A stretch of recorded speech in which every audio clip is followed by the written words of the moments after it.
Hi, my name is Roman. I'm working with My Project Paris, and today I'm going to be your guide. I'd like to tell you about one of the greatest mystery of the medieval times. Have you ever heard of the Templars? Well, I'm sure you did. Basically, everyone did, or maybe would recognize their symbol or their clothes. But the thing is, the myth and the legends about them basically obscured the true reality of the facts. So today I'm going to take you through centuries to meet the order of the Templars Knight.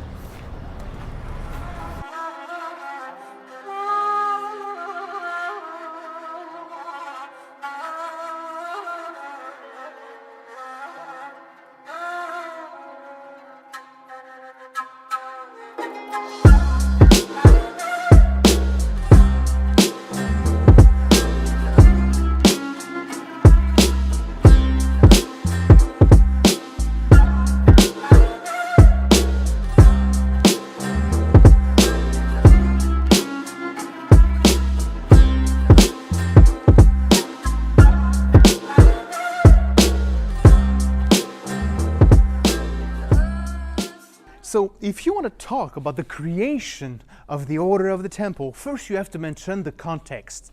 And the context? This is the Crusades. Look at this. This might be one of the very few remainings we have here in Paris from the Crusade. Indeed, in 1200, our king Philippe Auguste wanted to go to the Crusade along with his friend Richard the Lionheart, King of England. But to leave his city protected, he built this massive outer wall all around Paris. Those stones are 8 centuries old. At the end of the 11th century, some new nomadic tribes appeared from the desert and steppes of Central Asia. They were called the Seljuk Turks. Those new conquerors turned upside down the fragile balance around the Mediterranean Sea. They severely defeated the powerful Byzantine Empire and took Jerusalem from the Muslim Fatimid Empire. Being really Orthodox Muslims, they forbid the pilgrimage to the Christ shrine. However, the pilgrimage was extremely important for the European Christianity, and the journey to Jerusalem was the most valuable of all. To help the Byzantine Christian allies and to free Jerusalem, the Pope called all the Western kingdoms to travel to the Holy Land to take back the Holy City. This was the beginning of the Crusades. In 1099, finally the Crusaders took Jerusalem. After years of journeys, of fears, of pains, of suffering, the Crusaders, both soldiers and unarmed civilians, turned mad with the faith of the apocalypse, slaughtered all the inhabitants of Jerusalem. They were told to have blood just at the level of their knees. This slaughter was a huge mistake. Indeed, the Muslim world, still divided in multiple tribes, kingdoms and princes, was astonished with this unspeakable violence. With times, they took conscience of how necessary was their union, and they finally gathered under the banner of a brand new prince, Saladin. It was him that Philippe Auguste and Richard the Lionheart went to fight. So Jerusalem is not taken, but the Holy Land is far from being safe for the pilgrims to come. And this is the reason for the creation of the Order of the Temple.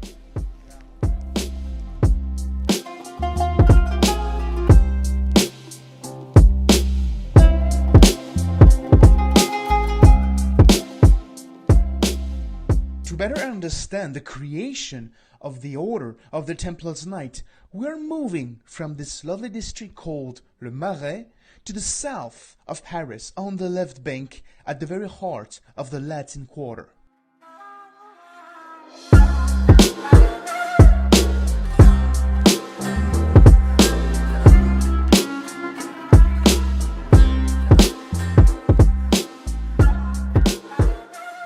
So Jerusalem was made a Christian, a Latin city, and yet the journey to the Christ shrine is far from being safe. Imagine the Middle East has dozens of little Catholics, Orthodox, Muslim kingdoms fighting each other.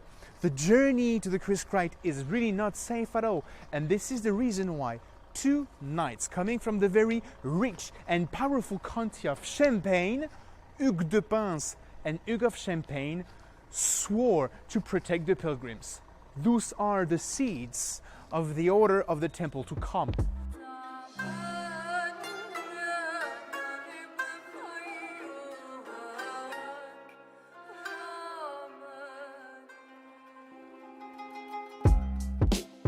But you have to understand how the situation here was weird and original. Indeed, you cannot be both a monk and a fighter. Indeed, many members of the clergy found the idea pretty strange and opposed to it. So the two knights, Hugues de Pins and Hugues de Champagne, asked from who was one of the greatest intellectuals of the medieval times, Bernard de Clairvaux. Bernard de Clairvaux, venerated as Saint Bernard, was one of the main thinkers and religious leaders of its time. This monk, then abbot from Burgundy, was responsible for calling the European feudal lords for the Second Crusade in 1147.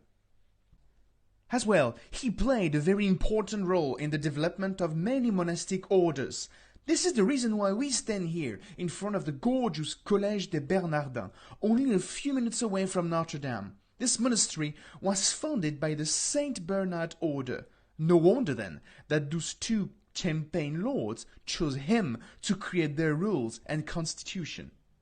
So in 1120, the order of the temple is created. According to their constitution, they made the vows to remain poor. This is why basically their symbol are two men on one horse, okay, which is the proof of their humility.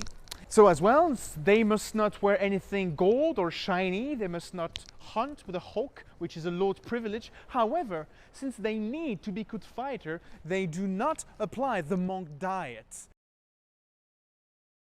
Quite quickly, the order became very popular. Many Europeans made a lot of donations, from gold to horses and lands. From simple guardians of the pilgrims, the Templars Knights quickly turned into a real military force. So, in order to gather all those donations made all through Europe, the Templars order created a wide network of what we call Commanderie. The Commanderie are like the Templars equivalent of a monastery. But if we really want to know what a commandery truly looks like, we're going to have to leave Paris. We're going to have to ride to Coulommiers in the Parisian suburbs. Come on. And so we took the car and we rode for approximately 60 kilometers to the east in the direction of Champagne to visit the Commanderie of Coulommiers.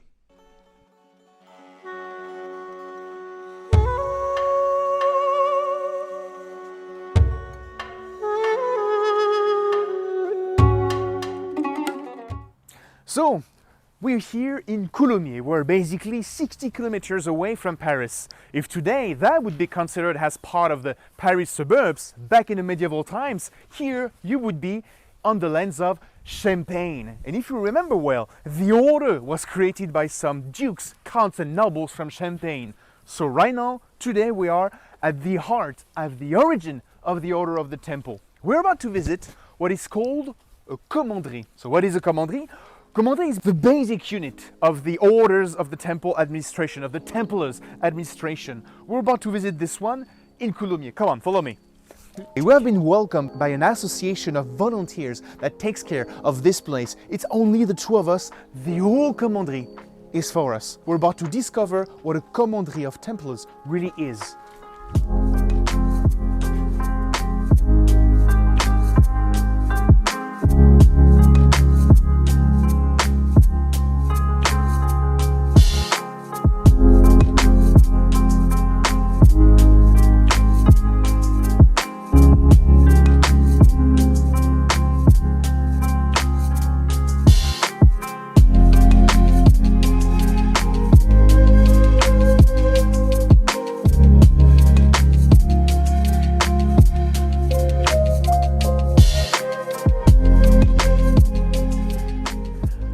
So as you can see, this is how is organized this Commanderie of Templars. This place is neither designed to be a soldier's training camp, neither designed to be a castle or fortress, as I told you. No, this place is a place where Templars would live, would pray, but moreover would product, would grow plants, would manage the wealth to be sent to the Holy Land to support the Holy War, okay? So you can see here that there is the chapel that we're about to visit.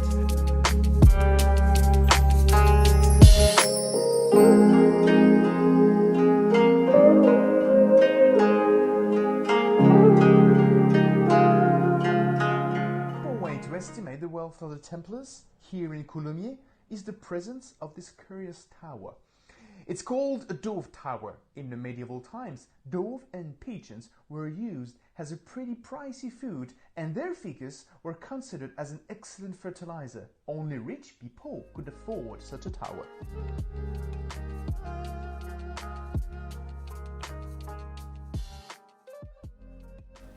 So that is the chapel, and to the left of it was the palace of the master of the Commanderie. Basically, yes, this is what is called in French le logis, so that would be the place where most of the Templars would live. However, what you see there was built a little bit after the order of the Templars disappeared by another religious military order called l'Ordre des Hospitaliers, the order of the hospital. But right now, what I would do is to visit this amazing chapel, knowing that it didn't change for the last 8 centuries. This one was built by the order of the Temples, and it never changed.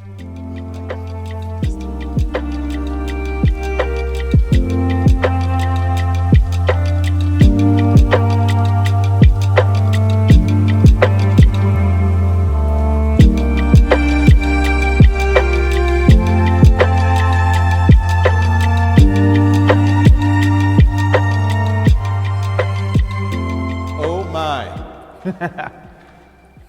This is crazy.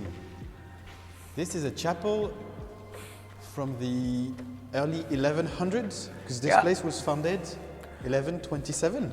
Exactly, so we are not exactly sure when was this commandery built. For sure it was built a bit before 1174. So this chapel you see is almost as old as Notre Dame itself, and it's really most well preserved. Just to give you a few examples, if you go a little bit further into the chapel, and if you keep your eyes up, what you should always do when you enter a Gothic or an old medieval chapel, you can still see up there the remaining of a few paintings coming directly from the Templars. 4 angels, one for the west, one for the north, one for the south.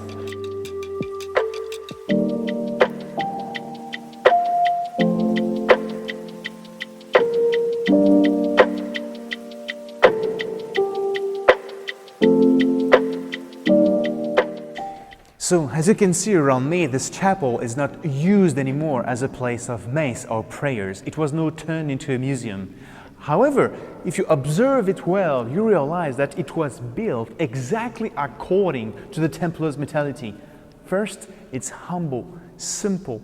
Don't forget that the Templars swore to always remain poor, as Christ was. The size of the chapel gives us as well a pretty good idea of how many people used to live there. A small number, maybe 30 people at the very most. It is built according to the Gothic style, as all medieval buildings. You can see the broken arches. But more interesting, this strange exit just above the door. This exit, this access, these strange windows makes sure that the chief of the Templars can always have an access to the masses. This door, however, is called the Doors of the Dead. It gives you a direct access to the cemetery of the Templars. And last but not least, it remains a few mysteries in this chapel. For example, if you look at the 4 corners of the chapel, you can see faces, strange woman faces, each of the face having a different expression. Well, still today, it remains mysterious. We do not understand what those faces mean.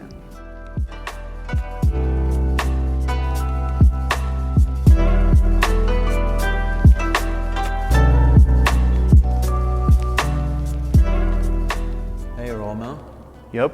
Do you have any idea where there are holes in the vault? Yeah, of course. To start for the ropes, for the bells. Easy question, man. Easy question. Well, what if I tell you that it's not exactly true? Then show me. And to prove my point, I'm gonna take you above the vault, Wow. walking on the roof of a chapel of the 1100s. Ever done that? Never in my life, and I really want to do that. Let's go! Let's go.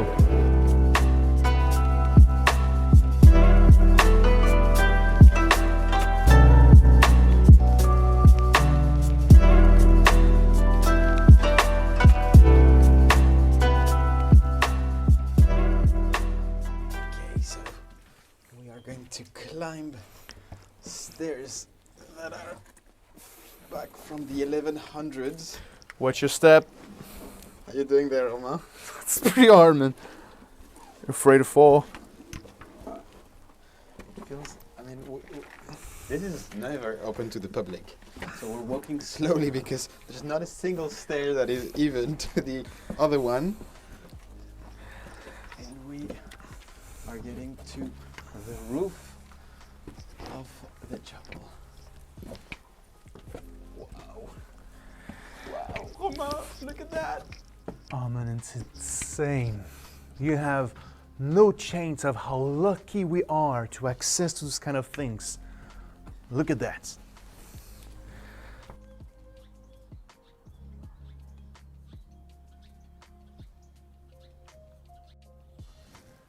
Well, Bertrand, I've never been in those kind of places. We only see that in books. It's like generally never open to the public. So just tell me, what is this place? It is so exciting to see something like that because literally we're walking on the vault, on the stone vault of the chapel. And so that means that there's the space between the roof, the actual roof. We see it here, which is made of wood, and then tiles above it. By the way, this is original. This is from the late 1100, and this looks like, in much smaller dimensions, of course, to what burned 2 years ago in Notre Dame. Oh, okay. So you see that it's not the roof of the church or of the chapel, it is built above it. So there's this space, like an attic, in between the stone vault, and we see clearly on the ground the shape of these arcades, and it's stunning because we can walk on it, no problem. So you have to imagine that those beams and those structures have been built 800 centuries ago, and it still stands. This wood is 8 centuries old. And here are the holes I showed you earlier. Oh, exactly. You see them? So some of them used to be for the bells, you were right. So you can imagine that the rope attached to the bell was hanging down into the chapel. But then other were added to the other side, here. And this one we were told that it was for the echo inside of the chapel. So Yeah. by piercing, making this balance between the left side and the right side of the chapel, the echo of the singing was much better. It's incredible. They thought about everything.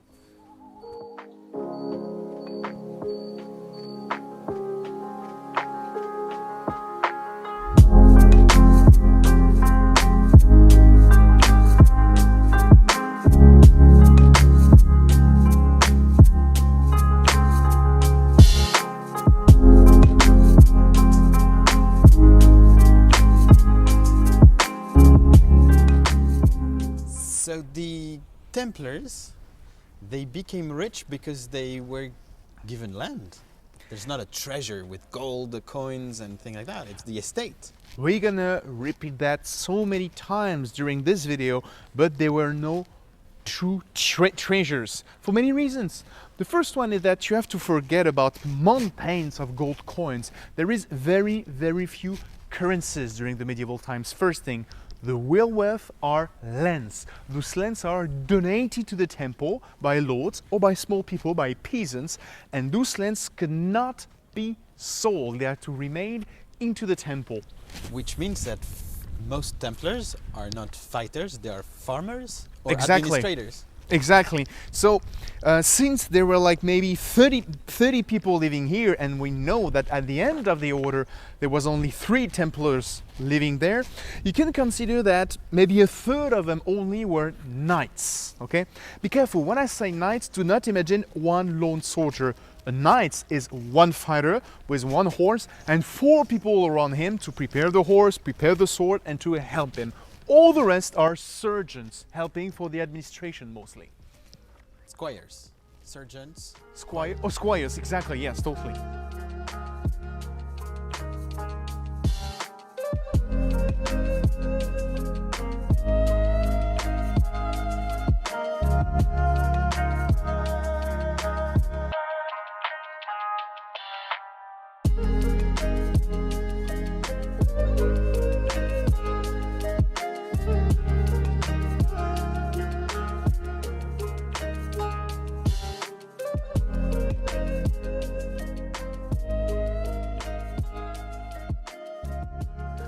So Bertrand, then, I have a question. Most of the people walking on those lands, working for the Templars, all those peasants, are they Templars?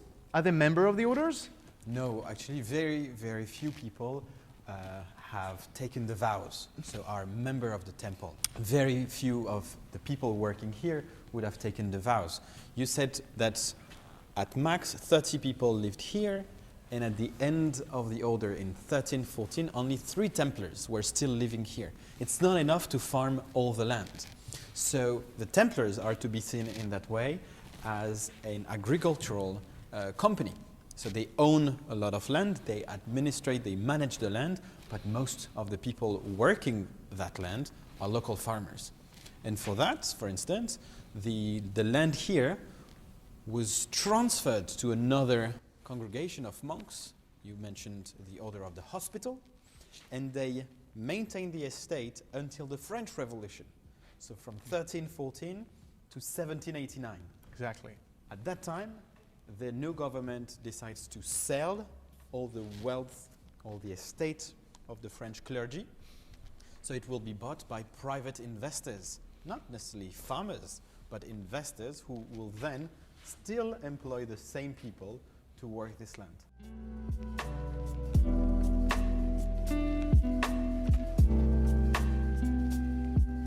Romain, I heard there is an underground passage right there. Well, do you think we should go, Bertrand?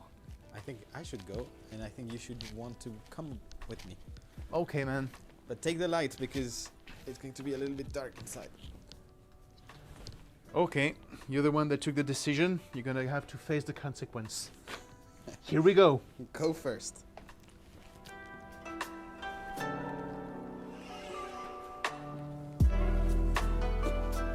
Okay, let's go slowly because it's quite slippery. Whoa!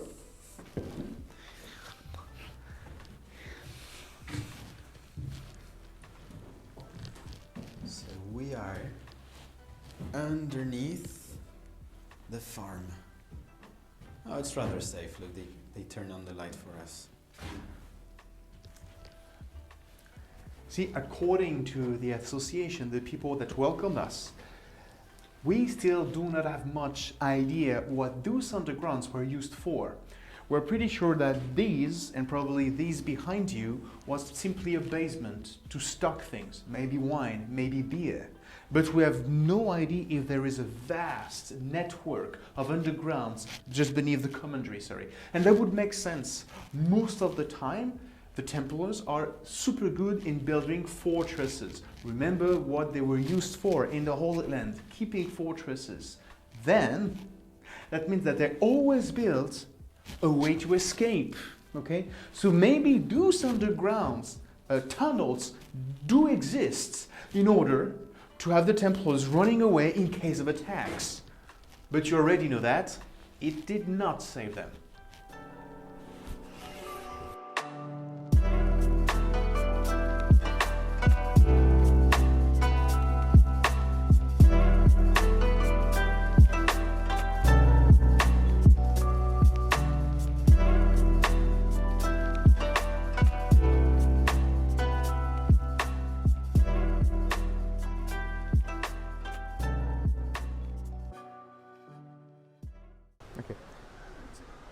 commanderies, like the one in Coulommiers, were maybe 700 in France. But at the top of them, at the head of all the commanderies, was the master Commandery of Paris. It was right here where I'm standing, and it used to be called la maison du temple, literally the house of the temple, but you can simply call it the temple. Sadly, it's totally gone. Basically, all the commandery was destroyed in the 17th century, only the dungeon was left, and the dungeon was destroyed by Napoleon at the very beginning of the 19th century. There is nothing left from the main Commandery of Paris. Only a very few historical panels like this one recall the existence of this master commandery. So the commandery, the temple of Paris, was so huge that it used to cover 9 blocks of what Paris is today. It was a very important place in Paris. For example, none of the royal troops would be allowed to enter it. So for example, in case you are chased for debt, you could hide inside the temple. The temple was like so strong, it was such a huge stronghold that the king used sometimes to hide his own treasure inside the temple. For example, the Iron King that we're going to talk about a bit later, during the main Parisian riots of 1306, was hiding in the temple in the big strongholds of the Templars. So it is often said that the Templars were rich bankers, loaning money, earning benefits, extending credits to the kings themselves. Well, it's not exactly true. You have to understand that in Christianity, working with money, being a usurer, is forbidden, is very bad considered, all right? So we should not really call them bankers. So we should really not call them bankers. They would indeed help the richest pilgrims to transfer their money to the Holy Land, thanks to the bill of exchange they invented. This would avoid the pilgrim to carry their goods during their dangerous journey.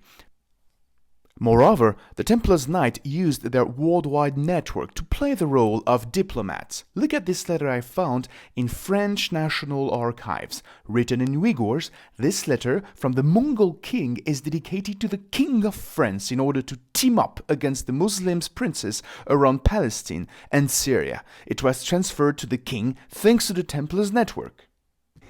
About baking though, as I told you, working as a usurer is really bad considered. However, some communities are authorized to do it. Communities considered as outsiders, marginalized. For example, the Jews. We're here in a street called écouf. And écouf in Old French means a bird of prey, a scavenger, showing you the very small consideration people had for usurers and Jews back in the medieval times. Another community allowed to be usurers were the Lombards, a name given basically to all the North Italians. Still today in Paris, you can find the Lombard Street where all their banks and shops used to be. You know, all those communities, the Jews, the Lombards, they were indeed very rich and attracted the attention and the greed of the King of France. At the beginning of the 14th century, from 1305 to 1310, all of them had all their belongings, all their goods captured, requisitioned by the King of France, and they were exiled. You can consider the massive arrest of the Jews and the Lombards as the great rehearsal for the massive arrest of the Templars Knights to come.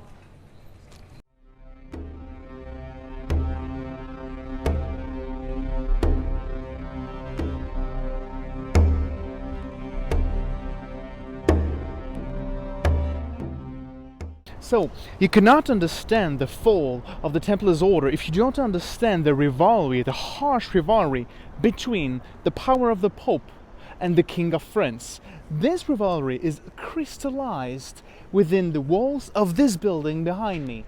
This is called the Saint Chapel, a true jewel of the Gothic style, standing just a few meters away from the world-famous Notre Dame.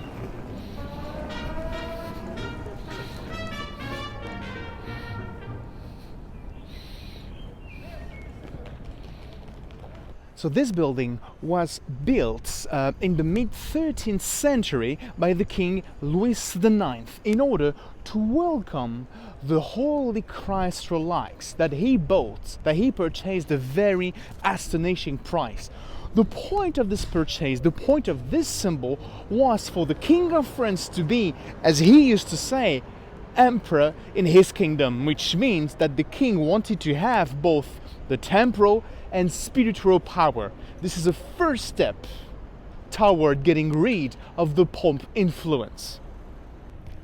In 1297, so almost half a century later, the Louis' grandson, the King Philip IV, nicknamed the Iron King, brought this rivalry to a brand new level. Indeed, he brought his grandfather's remains within the Saint Chapel, next to the Christ's remainings themselves. Doing so, he made his grandfather, he made Louis, a saint, and his dynasty a saint dynasty. This is a very, very strong symbol. In 1303, so approximately 6 years after St. Louis was brought into the Saint Chapel, the Iron King brought his troop to Italy to force the Pope into the king's will. So you really see that the king is hardly trying to get rid of the Pope influence.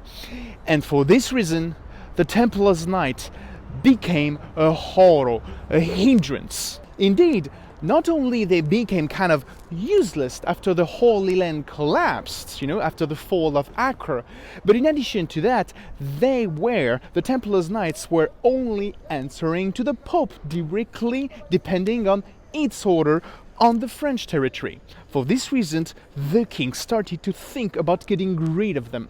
But you truly have to not forget the symbolic power of the Templars' Knight. Indeed, they are called the Order of the Temple, the Solomon Temple, still remaining in Jerusalem, which is now in the Muslim hands.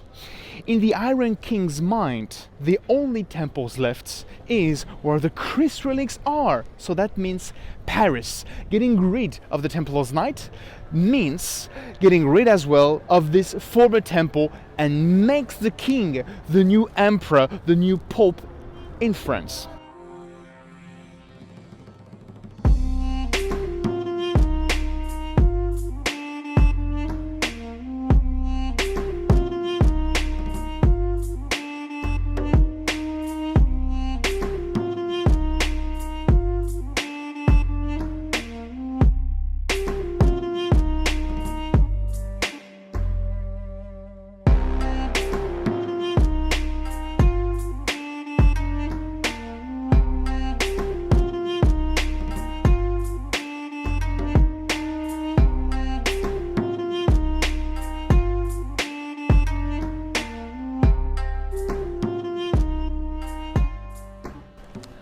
Arresting in one time all the Templars' Knights, this is quite a huge operation for the King of France. So what he's going to do is to spread rumors, to just prepare the operation. From 1305, he's going to spread rumors containing always the same element.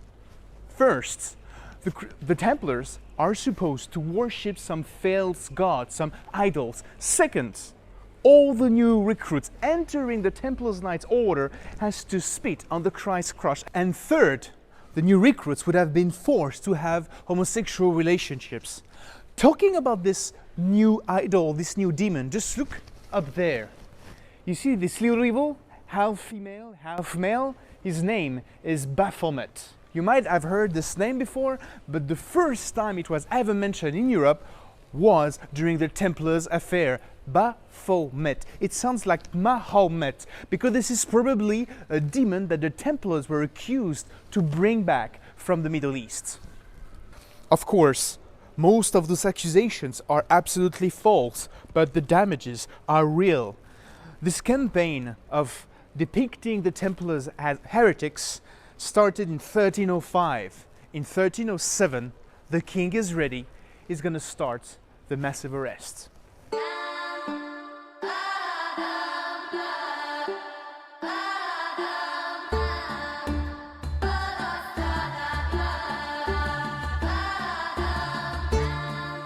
Now we need to know what happened to the Templars' Night. Our investigation takes us to the Marais, to the National Archives. They were created during the French Revolution and remains today in what was a private mission from the 18th century. Within those walls, all the history of France is resting. You could find here the documents of the coronation of the very first king of France during the Dark Ages, or even all the files of the French Revolution trials. Somewhere in this labyrinth of old papers, you can read the pieces of evidence used against Louis XVI and Marie Antoinette. But this is not what we're looking for today. In this room, I have an unlimited access to all the archives of France in the form of microfilms. This first document I find is extremely interesting. According to it, dated from the 9th January 1144, a century and a half before the end of the order, the Pope is calling all Christians to actively donate to the order and to protect the Holy Land. This almost 9 centuries old document proves the active support the Pope used to give to the order of the Templars Knights. But the reason why I came here in the first place was to find the documents of the Templars' fall and trials. And finally, I find them. On the 14th of September, at the Maubuisson Abbey, the royal order to arrest all the Templars' Knights was prepared by the king and a few of his closest councillors and ministers. This is it. This is the document. According to it, the king, hearing all the terrible rumors about the heretic rites, decided to arrest the knights and process an investigation. It was secretly sent to all the police officers of the kingdom. On the 13th of October, it began. In one day, 138 Templars Knights were arrested in Paris, included their great masters, Jacques de Molay.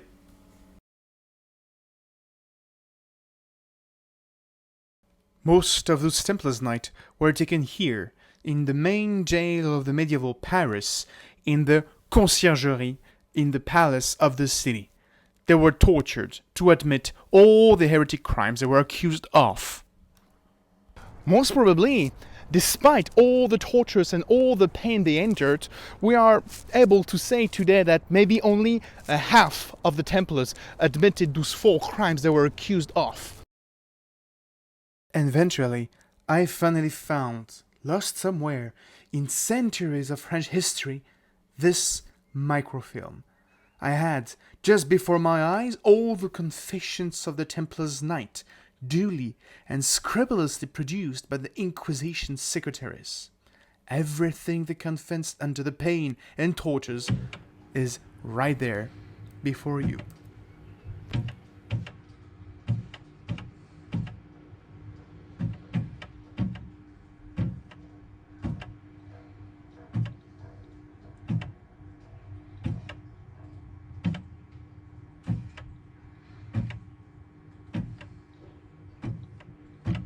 So, at the beginning of October 1307, this is around 138 Templars that are arrested in Paris. The king wanted to have like quick confessions, so they're massively going under tortures. We think today that maybe only half of those Templars Knights admitted those false crimes. The problem being, of course, that if they would deny their crimes, or if they would maybe deny the confessions they give under torture, then they will be burnt alive. And this is for this reason that in 1310, around 60 Templars were burnt right here in this little park that used to be called the Jews' Islands. In 1310, 60 Templars are burnt on a massive pile of wood built right here, just next to the king's palace. In 1312, under the pressure of the King of France, and considering its very damaged image and reputation, the Pope decided to terminate the order of the Templars Knight. This was the end of the first Catholic military order after almost 2 centuries of existence. Being told about his life sentence in the royal jail, the very last master of the order, Jacques de Molay, who first confessed everything he was accused of, hoping he would save the order later, decided to deny his confessions and disclaim all the rumors and accusations. On the next day, the irate king had him condemned to be burned alive as well. He died on the same island, the island of the Jews, on the 18th of March 1314. However, despite the king's greed and will to capture all the Knight Templars' properties, the Pope transferred most of their possessions to the other main military and Catholic order of the medieval times, the Order of the Hospital. I personally found in the National Archive the document attesting this decision.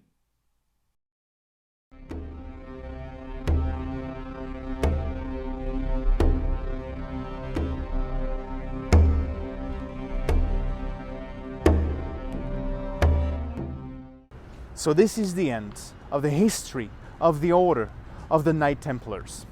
And yet, those Templars are by far one of the most famous history of the medieval times. And yet, there are two Catholic military orders, the Teutonic Order and the Order of the Hospital. And those ones still exist.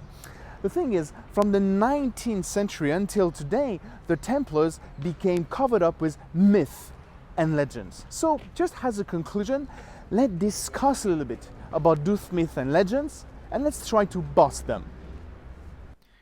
First of all, the famous treasure of the Templars. It is a myth, as we explained in Coulommiers. This idea is based on the misunderstanding of the signification of what a treasure is in the medieval times.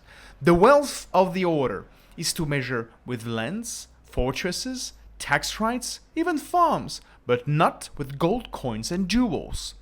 It was not even the richest order existing then. The Cluny order, for example, was way older and way richer.